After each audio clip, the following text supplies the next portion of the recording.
तो ब्रेक के बाद आपका स्वागत है। लगातार नजरें राजस्थान उपचुनाव पर। इसी बीच बड़ी खबर बता देते हैं संजय दर्शकों को, सहाड़ा से कांग्रेस की गायत्री देवी जीती हैं। ये बड़ी खबर इस वक्त की, बड़ी खबर इस वक्त आ रही है और लगभग आखिरी फेज में चल रहा था चुनाव, यानी दूसरी सीट भी साफ हो गई है। सहाड़ा से कांग्रेस की गायत्री देवी चुनाव जीत चुकी है। इस वक्त यह बड़ी खबर सामने आ रही है। आपको बता दें कि सहाड़ा से रतन लाल जाट को गायत्री देवी ने चुनाव में मात दे दी है। बड़ी खबर इस वक्त, भारतीय जनता पार्टी यहां पर चुनाव हार चुकी है और कांग्रेस के खाते में यह सीट पहुंच चुकी है। कैलाश त्रिवेदी के निधन के बाद, विधायक कैलाश त्रिवेदी के निधन के बाद यह सीट खाली हुई थी। उनकी पत्नी को टिकट दिया था। कांग्रेस पार्टी ने सहानुभूति की लहर को भी इकट्ठा करने की कोशिश की थी और साफ तौर पर यह था कि वहां पर कैंपेनिंग में जबरदस्त तरीके से कांग्रेस की थी और एक बड़े मार्जिन के साथ इस वक्त गायत्री त्रिवेदी चुनाव जीत चुकी है। बिल्कुल ये, और आपको याद होगा कि जब इस सीट पर गायत्री देवी को टिकट दिया गया था तो इन्हीं के परिवार से जो दिवंगत हैं कैलाश त्रिवेदी, उनके भाई आ गए थे कि टिकट उनको चाहिए, समर्थक उनके आ गए थे। लेकिन मुख्यमंत्री ने उस बीच तमाम चीजों को संभाला और जो टिकट है वो गायत्री देवी को दिया गया।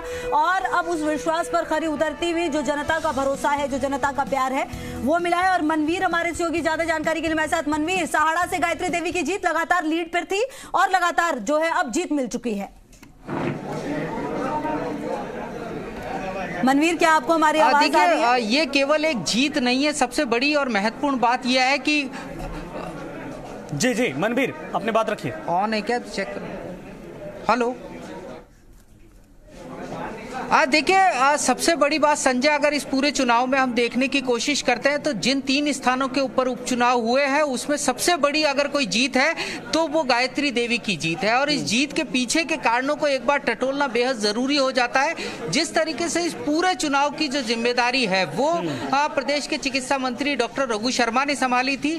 कांग्रेस को एकजुट किया और एकजुट होकर के इस पूरे चुनाव को यहाँ पर लड़ा। पूरी कांग्रेस की टीम जिस तरीके से इस पूरे चुनाव मैदान में थी, हमने चुनाव के दौरान लगातार देखा था कि कांग्रेस जिस रणनीति को बना करके काम कर रही थी। और डॉक्टर रघु शर्मा जब इस बात का दावा कर रहे थे कि इस बार भारतीय जनता पार्टी का जो पन्ना प्रमुख है वो हम फेल करके रहेंगे, और ये जो दावा था इसके पीछे की सबसे बड़ी वजह यह थी कि डॉक्टर रघु शर्मा के नेतृत्व में कांग्रेस की जिस टीम ने यहाँ पर काम किया, स्थानीय कार्यकर्ताओं को साथ में लेकर के, सबसे ज्यादा फोकस उन तमाम इलाकों के ऊपर रखा गया था जो इलाके भारतीय जनता पार्टी का गढ़ कहे जाते थे। खासतौर पर सुहाना जैसे जो क्षेत्र है जहां से भारतीय जनता पार्टी लगातार बढ़त बनाती थी, उन तमाम स्थानों को चिन्हित किया गया, एक एक वोटर को चिन्हित किया गया। जो कांग्रेस के जिलाध्यक्ष हैं वो इस समय हमारे साथ में, उनसे भी हम बात कर लेते हैं कि किस तरीके से ये पूरा चुनाव लड़ा गया और क्या वो रहे हैं। सर, आपसे जानना चाहेंगे, अपने आप में सबसे बड़ी और महत्वपूर्ण बात ये हो जाती है कि ये केवल जीत नहीं है।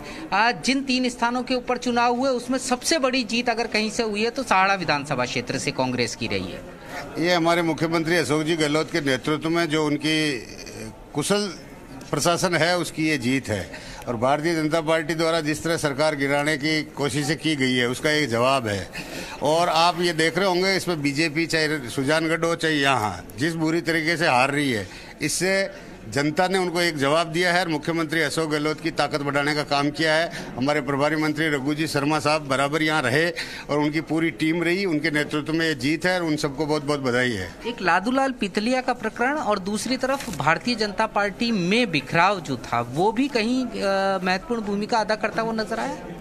नहीं, भारतीय जनता पार्टी का बिखराव तो पहले से ही है, लेकिन जनता अब समझ चुकी है और समझने के आधार पर मुख्यमंत्री अशोक गहलोत के नेतृत्व में मतदान हुआ है। इस बात को अब जनता भी समझ चुकी है और भारतीय जनता पार्टी भी समझ चुकी होगी। जहां तक रहा पीतले का सवाल, तो पीतले हमारा नहीं, उनका अंदरूनी मामला था, वो जाने, पीतले जाने। तो देखिए, ये सारी चीजें थी जो इस चुनाव को प्रभावित करती हुई नजर आ रही थी। और अब जब परिणाम आया है और जिस तरीके से दावे लगातार किए जा रहे थे, कांग्रेस को भी शायद आशा नहीं थी कि सहाड़ा विधानसभा क्षेत्र से इतनी बड़ी जीत होगी।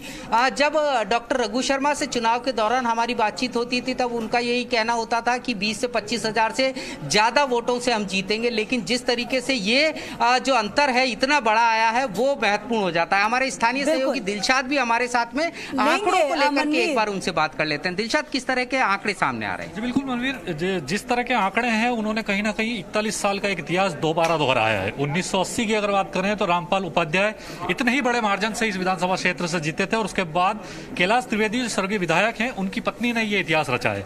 अभी फिलहाल आंकड़ों की अगर बात करें तो कांग्रेस की जो एमएलए बनी है वो 81,151 वोट लेकर आई है, जबकि भाजपा के रतनलाल जाट 39,052 और आरएलपी ने यहाँ पर 12,175 वोट प्राप्त किए हैं। जीत जीत का अंतर अगर माने तो 42,000 से ज्यादा वोटों का अंतर जो है वहां यहां दर्ज किया गया है।